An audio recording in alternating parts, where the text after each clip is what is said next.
Hello students, तो अब question number 13 पर आते हैं। फटाफट इसको भी सॉल्व करते हैं, किल करते हैं, मार देते हैं जान से इसको। क्वेश्चन नंबर 13 को पढ़ते हैं। क्वेश्चन में क्या बोल रहा है सुनिए। ए क्यूब ऑफ ए साइड, मतलब एक क्यूब है, ओ क्यूब ऐसा बनता है।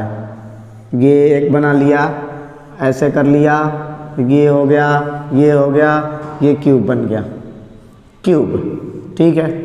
A cube of a side a, मतलब ए साइड है उसका, side B, sorry, side B has a charge Q at each of its vertices. तो क्यू क्यू चार्ज है, वर्टाइसेस का मतलब ये, तो यहाँ पर चार्ज क्यू है, यहाँ पर भी चार्ज क्यू है, यहाँ पर भी चार्ज क्यू है, यहाँ पर भी क्यू, यहाँ पर भी क्यू, यहाँ पर भी क्यू, यहाँ पर भी क्यू, यहाँ पर भी क्यू। तो ऐसे 8 क्यू होंगे, 1 2 3 4 5 6 7 8 ये of its vertices. Determine the potential and electric field due to this charge at the center of the cube. Cube का सेंटर, क्यूब एक साइड का नहीं, क्यूब का सेंटर। ठीक है, तो ये सेंटर है क्यूब का, यहाँ पर C है।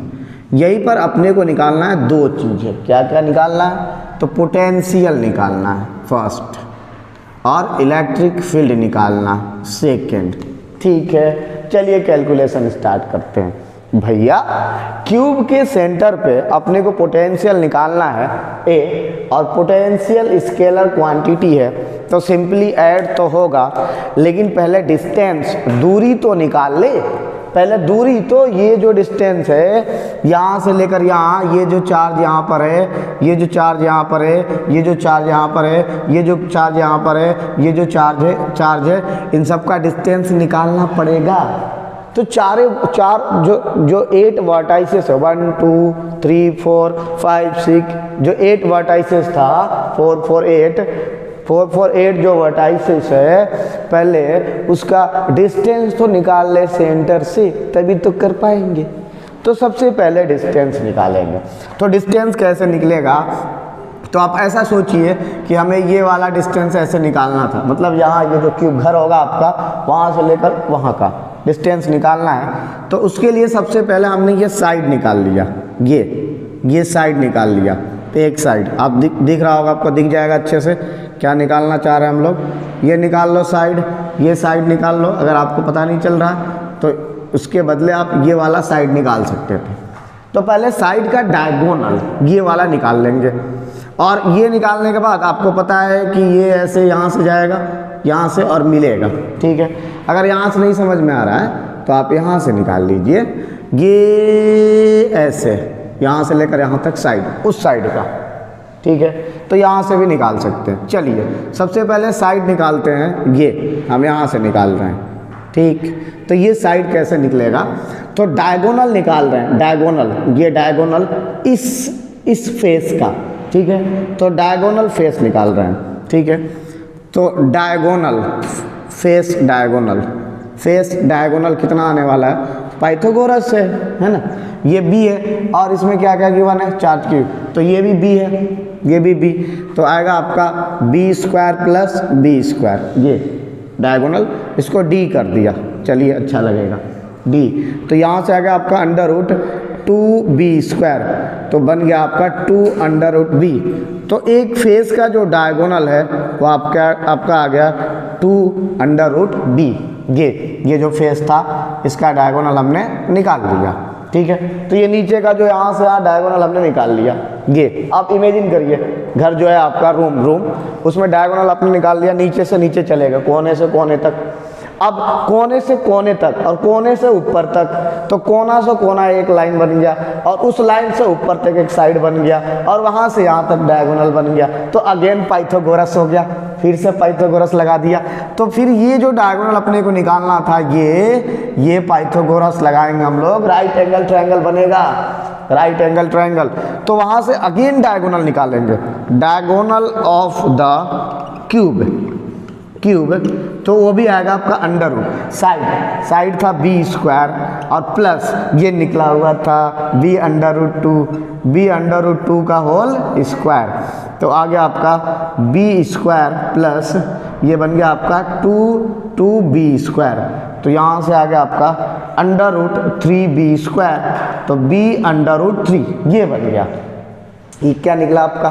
डायगोनल। किसका? क्यूब का। अरे भैया ये क्यूब था, चलिए एक बार और देख लीजिए, ये क्यूब था।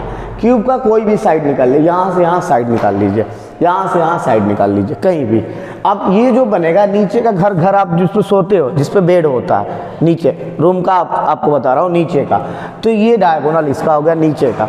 अब क्या है कि आपको इस कोने से, किसी भी कोने से, इस कोने से इस कोने, कहीं भी, तो इस कोने से इस कोने तक जाना है। तो आप जैसे इस साइड में सोए हैं तो आपका यहाँ से यहाँ तक कोने तक जाइए आप लाइन लेकर, ठीक है। तो एक आपको साइड मिल गया जो नीचे का डायगोनल है। अब कोने से ऊपर जाइए, ऊपर की ओर, तो एक साइड मिल गया। अब ऊपर से लेकर फिर वहीं तक आइए, वहीं तक जहाँ से आपने स्टार्ट किया था, तो डायगोनल ही तो हो गया, नीचे का फिर ऊपर फिर ये डायगोनल क्यूब का। तो क्यूब का डायगोनल आ गया आपका b√3, ठीक है। अब तो डायगोनल b√3 आया, तो फिर डायगोनल का हाफ निकालना है ना, सेंटर निकालना है, सेंटर पोजीशन निकालना है, ठीक है। तो सेंटर पोजीशन निकालना है, तो डायगोनल का हाफ करेंगे, तो ये आ गया आपका b√3/2, ये आ गया आपका सेंटर से डायगोनल का डिस्टेंस। ये सेंटर से डायगोनल का आपका डिस्टेंस आ गया। चलिए अब स्टार्ट करते हैं। नंबर है, पोटेंशियल निकालना है। पोटेंशियल स्केलर क्वांटिटी है, चार्ज 1 2 3 4 5 6 7 8 चार्ज है। तो पोटेंशियल का फॉर्मूला 8Q/4πε0r, ये फॉर्मूला है। अब सेंटर से सब सारे चार्ज, तो सिमेट्री है ना, तो सारे चार्ज और सेंटर के बीच का डिस्टेंस जो है सेम है। तो V = 8Q/, इसको ब्रेक कर देता हूँ, 9 × 10⁹ 4πε0 को। उसके बाद आपका 8Q/, ये R देखिए, तो R आपका आया यहाँ पर डिस्टेंस, b√3/2, 2 को ऊपर लेकर चले जाएंगे, 9 × 10⁹। अच्छा ये वैल्यू नहीं भी चेंज करेंगे तो कोई दिक्कत नहीं, इसी फॉर्मेट में आंसर लिख देंगे। ये इनटू ये ऊपर चला गया, तो आ गया आपका 16, ये ऊपर जाएगा, तो 16Q/b√3 ये आ गया। अब अगर आप सिंप्लीफाई करेंगे तो सिंप्लीफाई भी हो जाएगा। तो ये फाइनली आपका b आ गया, 16Q/b, 2 ऊपर चला गया, 8 के साथ मल्टीप्लाई हो गया, 16 हो गया, 16Q/b√3 और 9 × 10⁹ 1/4πε0। तो ये एक आंसर आ गया कि हमने पोटेंशियल निकाल लिया ड्यू टू 8 चार्ज, ठीक है। स्केलर क्वांटिटी डायरेक्टली ऐड कर लेंगे, पोटेंशियल निकल जाएगा, ठीक है। अब बी पार्ट देखिए इसका। अब भैया बी तो और मज़ेदार है। बी पार्ट देखिए, बी पार्ट क्या है। अब एक बात बताइए, आपको बी पार्ट में इलेक्ट्रिक फील्ड निकालना है, ठीक है। अब यहाँ पर इस साइड में एक चार्ज था Q, और ये अपना इलेक्ट्रिक फील्ड बनाता है, दूर भेजता है, दूर।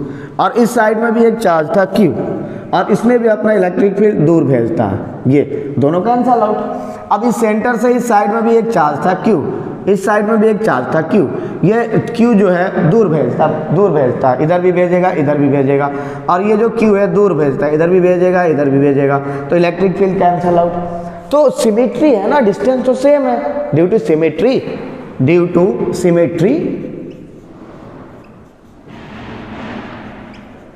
तो सिमेट्री है, इलेक्ट्रिक फील्ड क्या बन जाएगा? 0, कैंसल आउट हो जाएंगे ना। अरे भैया ये सेंटर था, ये अब इस चार्ज से सारे चार्ज से सेंटर का डिस्टेंस सेम है, जो निकला हुआ b√3/2 ये। तो इलेक्ट्रिक फील्ड के फॉर्मूला में क्या आता है? Q/4πε0r², यही तो आता है। Force = Q × E, E = F/Q, ये आता है। तो Q/4πε0r²। अब ये r जो होता है जहां आप निकाल रहे हैं, और चार्ज है जहां पर, उसके बीच की दूरी डिस्टेंस होता है। अब सबके लिए डिस्टेंस सेम है, इस चार्ज के लिए, इस चार्ज के लिए, इस चार्ज के लिए, इस चार्ज के लिए, सारे चार्ज के लिए सेम है, और सेम चार्ज है, तो ये वाला जो चार्ज है ये फील्ड दूर भेजता है। तो सपोज ऐसे दूर भेजा होगा, तो ये भी चार्ज जो है दूर भेजता है, फील्ड पॉजिटिव है ना सारे चार्ज, तो बाय बाय बोलने वाले चार्ज है, पास बुलाने वाला नहीं है, निगेटिव पास बुलाता है अपनी ओर, ये दूर भेजते हैं तो कैंसल आउट हो गए। अब ये अगर क्यू है तो ये अपना फील्ड जो है दूर भेज रहा होगा, ये जो क्यू है दूर भेज रहा होगा, तो ये दोनों कैंसल आउट हो गए, है ना। तो सारे कैंसल आउट हो गए due to symmetry, electric field क्या बन गया, 0 बन गया। तो ये था एडिशनल एक्सरसाइज का question number 30। Okay, thank you very much for watching this video. अगर हमारा वीडियो आपको सही लगता है तो हमारे चैनल को सब्सक्राइब एंड शेयर कीजिए।